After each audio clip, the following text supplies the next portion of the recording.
I went out to hopefully film some pigeons, but all I saw was a dog chasing a mother deer and her baby.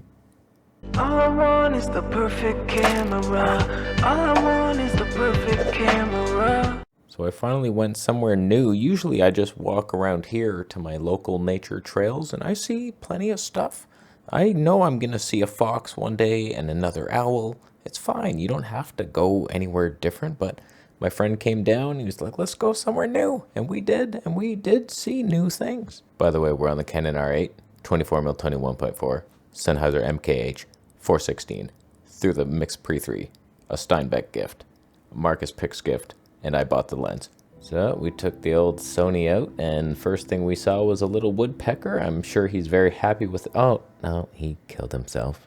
But his brother continued on, and that's fine. We're on the Sony 200 to 600, just switching back and forth between 4K 120 and HD 240, having some color science love. Today, actually, what I did was lock my white balance at 5500 kelvins. Usually I'm just auto white balance the whole day, so we will see what that looks like.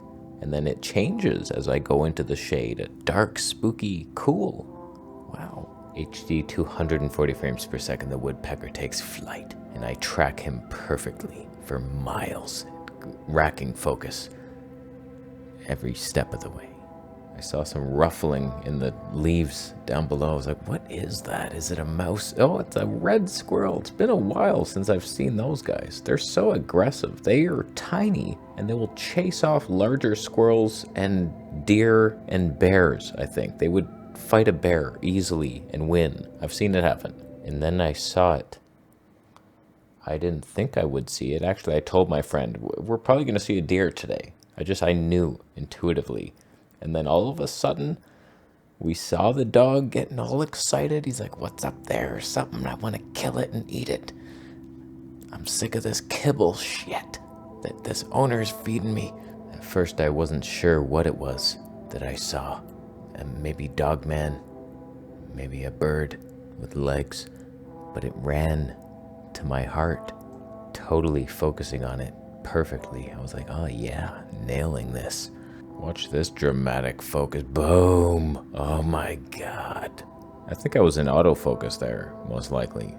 But I switched to manual at some point. We're zooming out. I'm like, holy shit, there's a deer. Oh my God. She had her tongue out.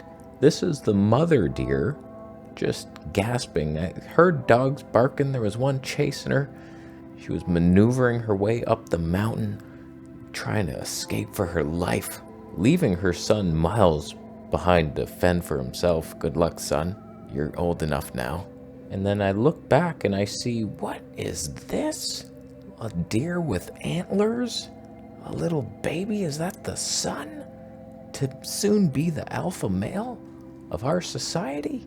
He was so brave and young and antler-like. Imagine if he ran straight into your gut with those pokey things.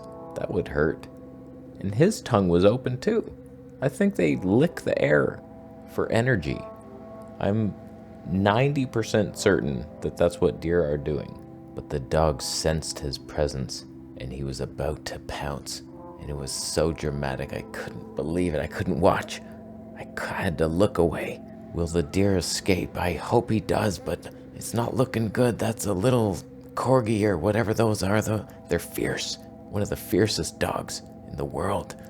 And the son was running, saying, Mom, help. Don't you see this beast? That's like a pit bull on crack, bred with a Rottweiler. What are you doing leaving me with him? It was the most dramatic scene, and then you could see the dog salivating with blood in his eyes, and he was about to leap one last time to catch the deer. Okay, none of that happened. He was just chasing a ball. His owner had a ball. He was throwing it up the cliff thing. The dog would run up and get it, and the deer was nowhere near him. But that's what most nature shows are like. They lie to you, saying, oh, look at all this sequence of events. You wouldn't believe. They're staring at each other. I promise. This grasshopper's afraid of the snake. Oh my God. We actually saw a hawk, a little red-tailed hawk. It flew and landed. I didn't miss all that But eventually I got it, and I'm in like HD 240 frames for some reason. I didn't even realize it until like way too late, and I was like, why is this so soft? I can't focus on it. It's really hard because the peaking does not show up as much in HD 240. But that hawk was looking around for his next meal, a deer perhaps. Every wildlife filmographer knows the pain of you have an animal. Do you press record and wait for him to do something and then you got like hours of footage?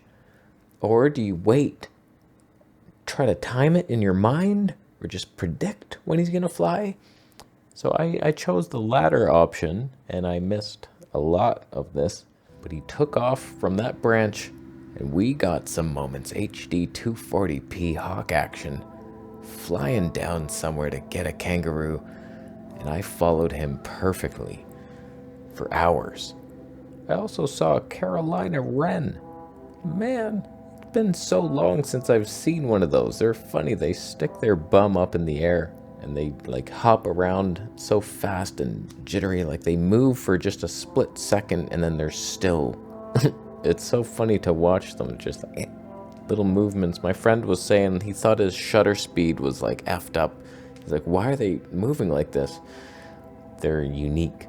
And notice how he's in the shade, and I kept the white balance to be cool and dark and mysterious. Why would you warm that footage? Oh, I like a nice golden hue. He's in the darkness, trying to find his way home. The scene is meant to scare you. Just let it happen. It should be spooky and strange. It almost looks like bleach bypass footage, and I don't mind it. I don't mind it one bit. So that Carolina wren then later on in the day flew back to Carolina, and I saw him do it. Now, I don't mean to alarm you, but I saw something that shouldn't exist, and I'm still pondering how it happened. I'm panning around a tree, looking at another tree. Seems normal on the surface. Oh, there's just a tree.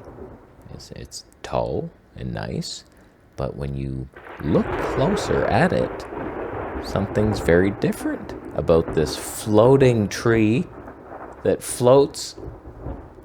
So I decided that I should try to levitate because apparently gravity doesn't exist. And so I did try it.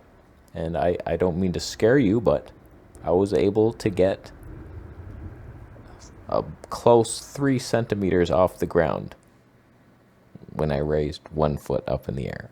I then wanted to show my friend that I could levitate very high, and he was too busy wondering why the hell he bought a Fuji camera. Realizing that it was the biggest mistake of his life, he could have went full frame, but he decided that I want a vintage look. Even though the ISO performance is terrible and the autofocus won't get a damn thing, he didn't care at the moment, but then he realized the anger. You could see the anger in his soul. Just like, why did I buy that? It wasn't even a good deal. 40 megapixels, it's a lie.